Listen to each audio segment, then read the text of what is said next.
Security Islami bank PLC business 24 আপনাদের সবাইকে স্বাগত জানাচ্ছি। এতক্ষণ শুনছিলেন শিরোনাম। পুরো আয়োজন জুড়ে আমি শরীফুল হক আপনাদের সাথে থাকব। ভিগো ওয়্যার গার্ড প্রয়োজন মতো বাঁকানো যায়, অধিক চাপেও ভাঙে না। ভিগো। বহুল আলোচিত সাদেক অ্যাগ্রোর প্রতিষ্ঠান শাহী মিঠাইয়ের 4টি আউটলেটে অভিযান চালিয়েছে জাতীয় রাজস্ব বোর্ড এনবিআর এর ভ্যাট অনুবিভাগ। এ সময় তারা 1,31,00,000 টাকার ভ্যাট ফাঁকির প্রমাণ পান। এনবিআর এর কর্মকর্তারা জানান, প্রতিষ্ঠানটি প্রায় 15 কোটি টাকা বিক্রয়ের তথ্য গোপন করেছে। বিষয়টি উল্লেখ নেই তাদের জমা দেওয়া রিটার্নেও। সাময়িকভাবে ভ্যাট ফাঁকির এই তথ্য পাওয়া গেছে। আরও তথ্য যাচাই বাছাই করা হচ্ছে, যেখানে বাড়তে পারে ফাঁকি দেয়া ভ্যাটের পরিমাণ। এ থেকে ফাঁকি দেয়া ভ্যাটের সমপরিমাণ অর্থদণ্ড ও সুদ আরোপ করবে রাজস্ব আদায়ের এই প্রতিষ্ঠানটি। এর আগে সাদেক অ্যাগ্রোর মূল প্রতিষ্ঠানেও ভ্যাট ফাঁকির তথ্য পাওয়া গেছে। যাচাই বাছাই করা হচ্ছে এর মালিক ইমরান হোসেনের আয়করের তথ্য।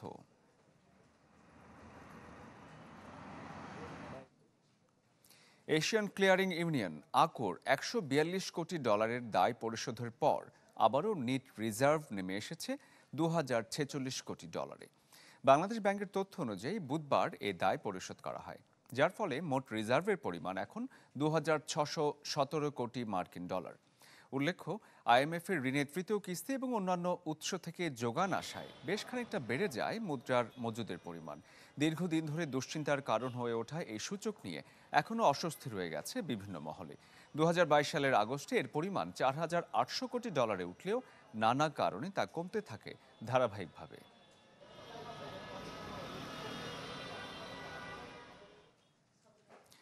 ব্যাংক কিংবা সঞ্চয়পত্রের চেয়ে বেশি সুদ আর আর্থিক নিরাপত্তার কারণে ট্রেজারি বিল বন্ডে আগ্রহ বাড়ছে সাধারণ মানুষের।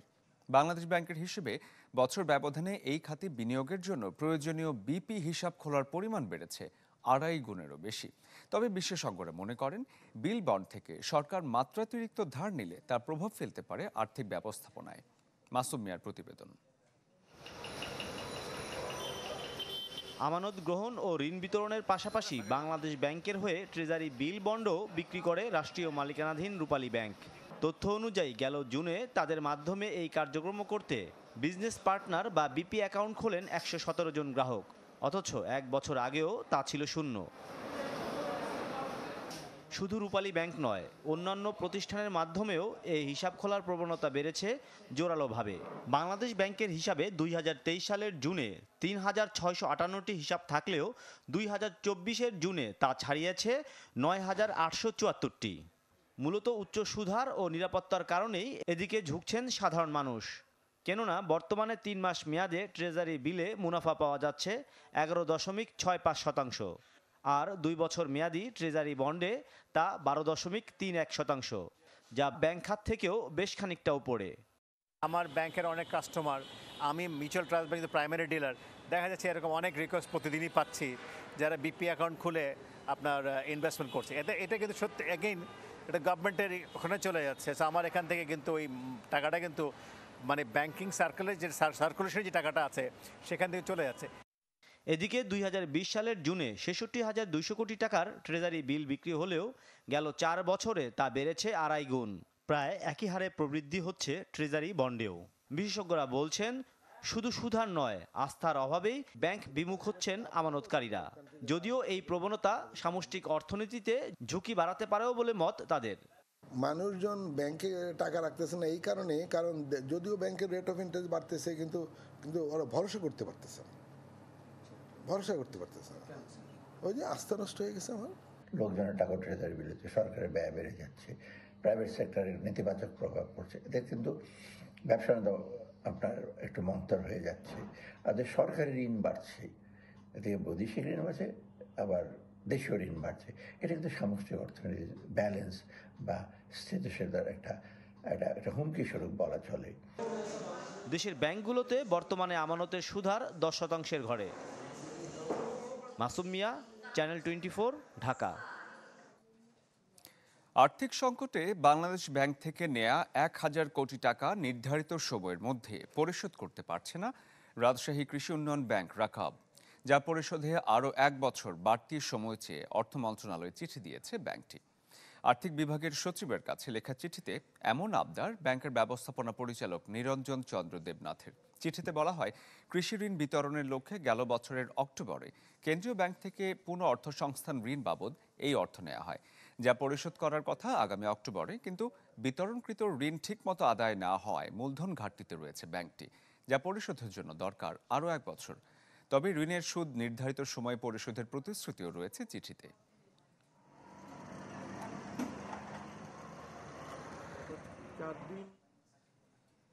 ভোজ্য তেলের দাম সমন্বয় করতে বাংলাদেশ ট্রেড অ্যান্ড ট্যারিফ কমিশনকে চিঠি দিয়েছে Bangladesh vegetable oil refiners and Vanaspati manufacturers association.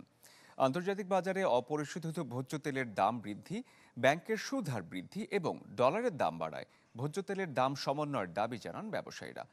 আরও বলা হয়, রমজান এবং কোরবানির ঈদে নিত্যপণ্যের দাম সহনীয় রাখতে ভোজ্য তেলের দাম সমন্বয় করা হয়নি। তবে বর্তমানে সার্বিক বাস্তবতা বিবেচনায় নতুন দর নির্ধারণের দাবি জানান ব্যবসায়ীরা।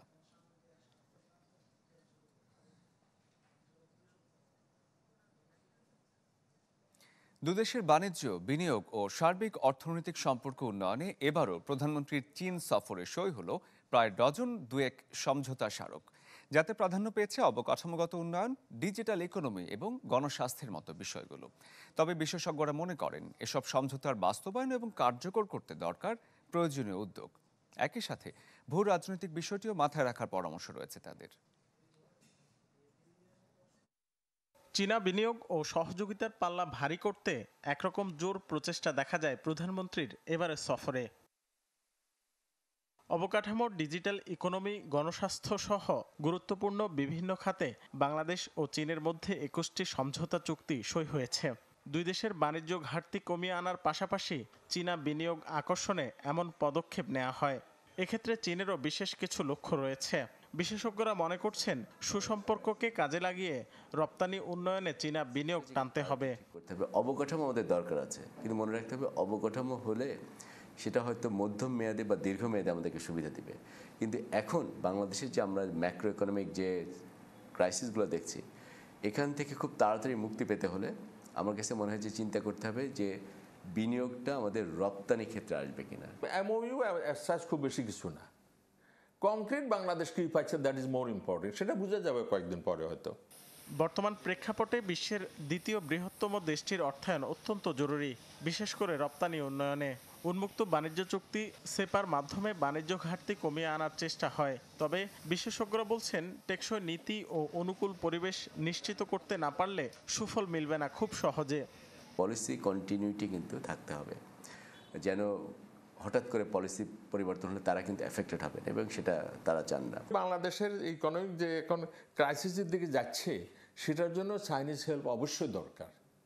বাংলাদেশ সরকারকে বুঝতে হবে যে তারা যে ফরেন লোন করেছে, এটা আগামী বছর পর্যন্ত এটা দেন আর ভারে বাংলাদেশের ইকোনমি অনেক নিচের দিকে চলে যেতে পারে, যেটা আফ্রিকার কতগুলো গিয়েছে অলরেডি। ভূরাজনৈতিক সুবিধা পেতে চীন ভারতের সঙ্গে সরকারের নিরপেক্ষ সম্পর্ক বজায় রাখাটা খুব জরুরি বলে মনে করা হচ্ছে। বাংলাদেশ সরকার ইন্ডিয়া ভার্সাস চায়নার ক্ষেত্রে খুব কৌশলী হতে হবে। রাকিব হোসেন, চ্যানেল 24, ঢাকা। দেশি বিদেশি ঋণের যথাযথ ব্যবহারে সতর্ক রয়েছে সরকার বলে জানালেন পরিকল্পনামন্ত্রী আব্দুস সালাম। পরিকল্পনা মন্ত্রণালয়ের কর্মকর্তাদের বৈঠক শেষে সাংবাদিকদের সাথে কথা বলেন তিনি। সেখানে জানান, প্রত্যেক প্রকল্প গ্রহণের আগে তার সম্ভাব্যতা যাচাই ঠিকভাবে দেখার নির্দেশনা দেওয়া হয়েছে। বৈঠকে কর্মকর্তাদের ঠিকভাবে নিজের দায়িত্ব পালনের গুরুত্ব তুলে ধরেন মন্ত্রী। তিনি বলেন, অনেকে একাধিক প্রকল্পের পরিচালক, যার মাধ্যমে প্রকল্পের কাজ নির্ধারিত সময়ে শেষ হওয়ার ক্ষেত্রে জটিলতা তৈরি হয়। এর আগে জাপানের রাষ্ট্রদূতের সাথে বৈঠক করেন মন্ত্রী। জানান, নবম পঞ্চবার্ষিক পরিকল্পনা গ্রহণ এবং বাস্তবায়নে কারিগরি সহায়তা দেবে দেশটি।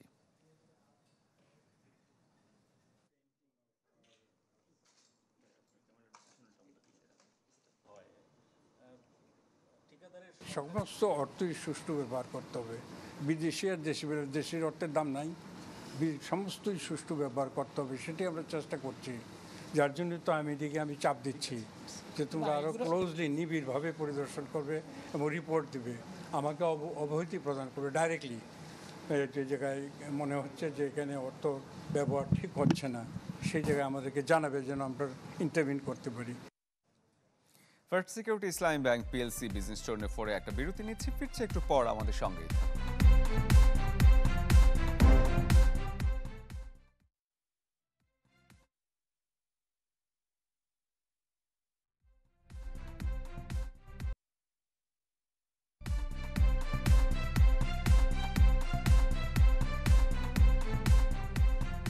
বিরতির পর ফিরলাম, আপনারা দেখছেন first security Islami bank PLC business 24। দর্শক, এবারে আপনাদের জানিয়ে দিতে চাই আজকের পুঁজিবাজারে দিন শেষের খবরাখবর। মূল্য সংশোধনের পর ঢাকা স্টক এক্সচেঞ্জে আমরা অনেকটাই নিম্নমুখী প্রবণতা দেখতে পাচ্ছি। সেখানে 26 পয়েন্ট পরিবর্তিত হয়েছে আজকের দিনে। 26 পয়েন্ট নিম্নমুখী পরিবর্তনে কমে 5568 পয়েন্টে সর্বশেষ অবস্থান করছে ঢাকা স্টক এক্সচেঞ্জের সার্বিক সূচক। আর যে পরিমাণ শেয়ার ও কোম্পানির মিউচুয়াল ফান্ডের দাম বেড়েছে সেখানে 98টি এবং কমেছে অনেক বেশি, দ্বিগুণেরও বেশি, 266টি। আর গতকালের মতো আজকের দামে রয়ে গেছে মাত্র 30টি কোম্পানি শেয়ার ও মিউচুয়াল ফান্ডের দাম। দিন শেষে লেনদেন হয়েছে 967 কোটি টাকা। চট্টগ্রাম স্টক এক্সচেঞ্জের চিত্র যদি আপনাদের দেখায়, সেখানেও আমরা দেখতে পাচ্ছি নিম্নমুখী ধারা 3 পয়েন্ট কমে 15,885 পয়েন্টে সার্বিক সূচক অবস্থান করছে। আর যে পরিমাণ শেয়ার ও মিউচুয়াল ফান্ড চট্টগ্রাম স্টক এক্সচেঞ্জে লেনদেন হয়েছে সেখানে দেখতে পাচ্ছি বেড়েছে যে পরিমাণ, তার অর্ধেকেরও বেশি পরিমাণ কমেছে। 153টি শেয়ার ও মিউচুয়াল ফান্ডের দাম কমেছে, পাশাপাশি 27টি গতকালের মতো আজকের রেটে রয়ে গেছে। আর দিন শেষে চট্টগ্রাম স্টক এক্সচেঞ্জে লেনদেনের পরিমাণ ছিল 42 কোটি টাকা। দর্শক, এই ছিল ঢাকা এবং চট্টগ্রাম স্টক এক্সচেঞ্জে আজকের দিন শেষের খবরাখবর। খামারি সুমনের হাত ধরে দিনাজপুরের হিলিতে বাণিজ্যিকভাবে পালন করা হচ্ছে মহিষ, যেখানে লাখ টাকা মুনাফার আশা করছেন এই উদ্যোক্তা। সাহায্য পাচ্ছেন স্থানীয় প্রাণী সম্পদ অধিদপ্তর থেকেও। তবে শঙ্কা রয়েছে ভারত থেকে মহিষের মাংস আমদানি নিয়ে। হিলি সংবাদদাতা মুসামিয়ার তথ্য ছবিতে ডেস্ক রিপোর্ট। খুব একটা সুখের ছিল না শুরুর গল্পটা। বছর 3 আগে হঠাৎই মারা যায় সুমন সরকারের খামারের 4টি গরু। আর্থিকভাবে খানিকটা মুষড়ে পড়েন তিনি। পাল্টান সিদ্ধান্ত, গরুর পরিবর্তে শুরু করেন মহিষ মোটা তাজাকরণ। মাত্র 6টি দিয়ে শুরু হলেও এখন খামারে মহিষের সংখ্যা 180, যেখানে বিনিয়োগ 80 লাখ টাকা। আর 3 বছরের ব্যবধানে মুনাফার আশা অন্তত 30 লাখের। গরুর চেয়ে মোষে মাংস বৃদ্ধি বেশি হয়, এটা আমার জ্ঞানেরও কথা, সার্জনদেরও কথা। এই জন্য আমার মহিষের ফার্ম আমি করছি। আসলে মোষে আমি দেখতেছি লাভবান। প্রতিদিন সুমনের খামারে 3 থেকে 4 টন গোবর উৎপাদন হচ্ছে, যা জৈব সার হিসেবে ব্যবহার হচ্ছে কৃষি জমিতে। প্রতি টন গোবরের দাম মিলছে 1,500 টাকা পর্যন্ত। এতে তিনি নিজে যেমন স্বাবলম্বী, তেমনি খামারে কর্মসংস্থান হয়েছে আরও 20 জনের। 15,000 টাকা মনে করেন আল্লাহর মতো আমার সংসার চলে এবং আমার কিস্তি চলে এবং আমি গুছেও রাখতে পারি। এই খামার দিয়ে আমাদের অনেকের সংসার চলছে। আমরা মাস গেলে 15,000 টাকা বেতন পাই। ব্যাপক চাহিদা, আমরা প্রতিদিন 2-4 গাড়ি এখান থেকে নিয়ে যাই আমরা বিক্রয় করি। অপ্রচলিত খামার মহিষের বাড়তি মাংসের জোগাড় দেয়। রোগ বালাইও তুলনামূলক কম। স্থানীয় প্রাণী সম্পদ অধিদপ্তরের রয়েছে নিয়মিত তদারকি। দেয়া হচ্ছে বিনামূল্যে ভ্যাকসিন। তাদেরকে আমরা বিভিন্নভাবে পরামর্শ দিয়ে আসছি এবং আপনারা জানেন গরুর চেয়েও মহিষের রোগ ব্যাধি তুলনামূলক কম।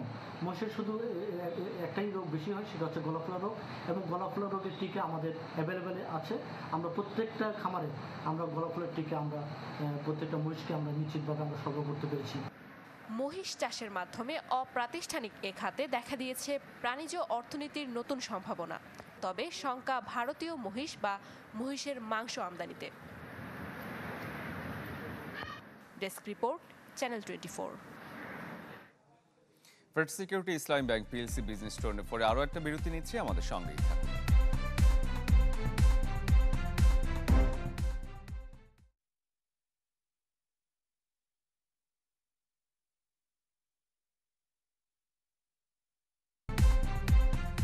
বিরতির পর ফিরে এলাম, আপনারা দেখছেন first security Islami bank PLC business 24।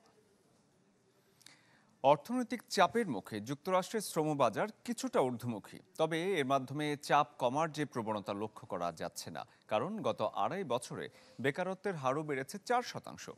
এদিকে সুদের হার নিয়ে ধোঁয়াশা না কাটলেও সেপ্টেম্বরে কমার আভাস ফেডারেল রিজার্ভের। মহামারীর পর থেকে যুক্তরাষ্ট্রের অর্থনীতিতে যে চাপ এসেছে তা এখনো সামাল দেয়া যায়নি। স্বপ্নের দেশটিতে দুঃস্বপ্ন ভর করেছে সাধারণের উপর।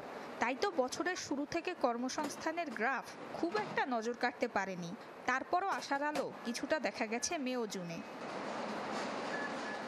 এপ্রিলে দেশটিতে ঝিমিয়ে পড়া শ্রমবাজার হয়েছে কিছুটা চাঙা।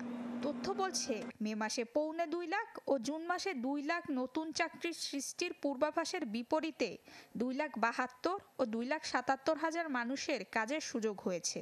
কর্মসংস্থানের পালে অঙ্কের হাওয়া লাগলেও নতুন কর্মীদের 3/4 কর্মী যোগদান করেছে সরকারি বিভিন্ন খাতে এবং স্বাস্থ্যসেবায়। ফলে প্রয়োজনীয় বিভিন্ন খাতে রয়ে গেছে কর্মী সংকট। এখনও 66 লাখ চাকরি প্রত্যাশী রয়ে গেছে বেকারি। এক বছর আগেও এই সংখ্যাটা ছিল 61 লাখ। আমাদের শ্রমবাজার গতি আসছে ঠিকই, কিন্তু বেকারত্বের হারও বেড়েছে। সাম্প্রতিক মাসগুলোর বেকারত্বের হারের দিকে খেয়াল করলে ফেডারেল রিজার্ভের নীতি নির্ধারকরা বুঝবেন যে মূল্যস্ফীতি খুব শীঘ্রই 2% নেমে আসবে। The economy might hit a hard landing or even a soft landing. Look at this. Look at that. What do you think about অন্যদিকে গত 5 বছর ধরে যুক্তরাষ্ট্রে শুরু হয় লাগাম ছাড়া মূল্যস্ফীতি। শুরু হয় ব্যাংক সুদের হার বাড়ানোর প্রতিযোগিতা। মূল্যস্ফীতি 2% নামিয়ে আনার লক্ষ্যে গত জুলাই থেকে ব্যাংক সুদের হার 5.5% ধরে রেখেছে ফেড, যা 22 বছরের মধ্যে সর্বোচ্চ। তবে অর্থনীতিবিদদের পূর্বাভাস, সেপ্টেম্বরে দীর্ঘ 30 মাস পর ব্যাংক সুদের হার কমাবে ফেড, এমন সম্ভাবনা 77%। 2022-এর মার্চ থেকে 2023-এর জুলাই পর্যন্ত মোট 11 বার সুদের হার বাড়িয়েছে federal reserve. Nusrat Moumi, channel 24।